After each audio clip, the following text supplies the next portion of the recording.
প্রিয় দর্শক, দৈনিক সকালবেলার সমসাময়িক আয়োজন দৈনিক সকালবেলার সমসাময়িকে আপনাদের সকলকে স্বাগত জানাই। আজ আমাদের সকালবেলা স্টুডিওতে অতিথি হিসেবে উপস্থিত আছেন প্রিন্সিপাল এম মোনায়েম স্যার, আপনাকে স্বাগত জানাই। ধন্যবাদ আপনাকে। যারা দেখছেন সুপ্রিয় দর্শক শ্রোতা, আসসালামু আলাইকুম। আমরা যে বিষয়টি নিয়ে একটু আলোচনা করব, জামায়াত ইসলামের আমির বিএনপির ভারপ্রাপ্ত চেয়ারম্যান জনাব তারেক রহমানের সাথে একটি সৌজন্য সাক্ষাৎ করেছেন।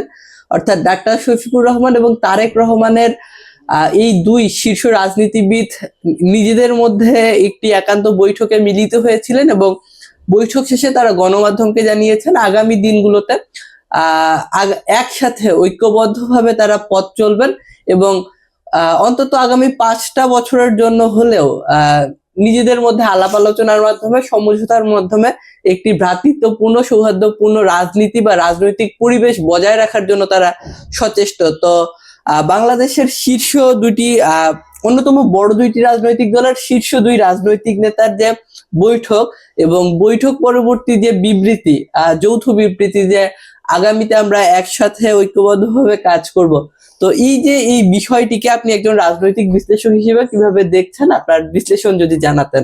আপনাকে অনেক অনেক ধন্যবাদ সুন্দর একটা প্রশ্ন করার জন্য।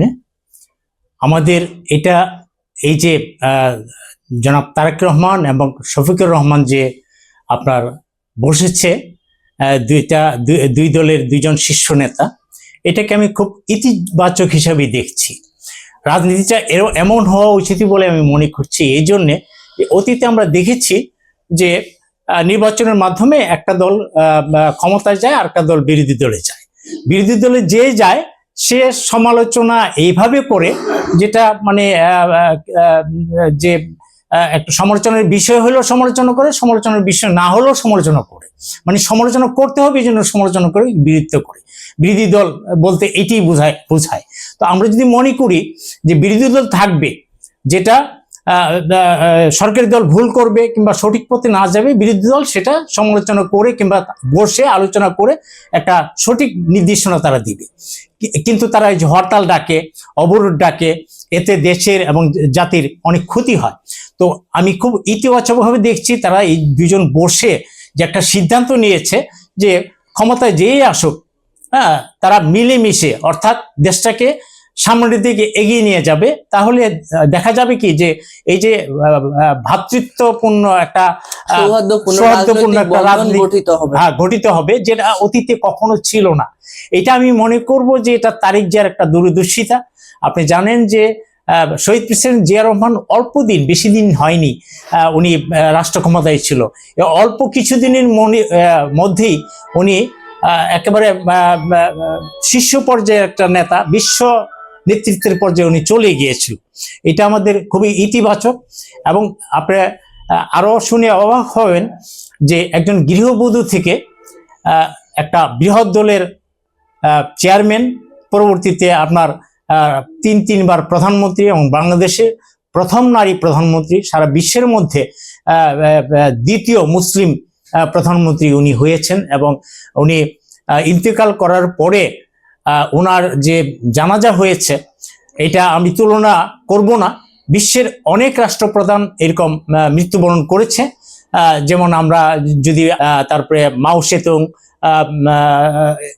তারপরে আপনার যদি বলি যে আপনার নেলসন ম্যান্ডেলা, এই জাতীয় লোকগুলিতে যেমন লোক সমাগম হয়েছিল, আমাদের দেশীয় নেত্রী, আপসীন নেত্রী, ওনার জানাজাও ওরকম অনেক লোকের সমাগম ঘটেছিল। এটা আপনারা দেখেছেন। কেউ বলছে যে 1 কোটি হবে, কেউ 80 লক্ষ, কেউ 40 লক্ষ এরকম বলছে। কিন্তু আমি বলবো এটা না। আমি বলবো যে সারা 18 কোটি মানুষই হৃদয় নাড়া দিয়ে গিয়েছে। এই জন্যে যে শুধু জানাজার স্থলে যারা উপস্থিত হয়েছে তারা তো জানাজা স্থলে তারা জানাজা পড়েছে, কিন্তু অনেকে আসতে পারেনি।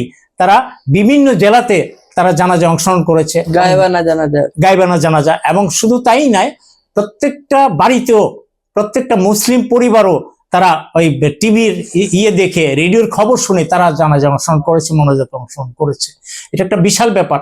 আর আপনি যেটা বলছিলেন যে এটা, আমি মনে করি যে তাদের যে বৈঠকটা, এটা যদি তারা কন্টিনিউ রাখে, যে দেশের যে কোনো সমস্যা হবে তারা নিজেরা বসে 2 দল 3 দল বলেন 4 দল বলেন জাতীয় সরকারের মতো বসে তারা আলোচনার মাধ্যমে সেটা সমাধান করে নেবে। তাতে হরতাল, অবরোধ, মারামারি, কাটাকাটি, বিদ্বেষপূর্ণ অবস্থান থাকবে না।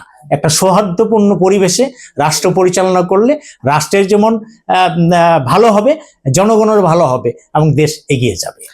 যেমনটি বলছিলেন যে দুটি প্রধান রাজনৈতিক দলের শীর্ষ নেতারা যখন একত্রে বসে নিজেদের মধ্যে আলোচনা করে একটি ভ্রাতৃত্বপূর্ণ এবং সৌহার্দ্যপূর্ণ পরিবেশে ঐক্যবদ্ধভাবে সিদ্ধান্ত গ্রহণ করে বাংলাদেশ পরিচালনা করে, তখন রাজনীতি হয়ে ওঠে শান্তিপূর্ণ, সংঘাতপূর্ণ রাজনীতি, যেটি দেশ এবং জাতির কল্যাণে কোনো কাজে আসে না এবং ক্ষতি সাধন করে।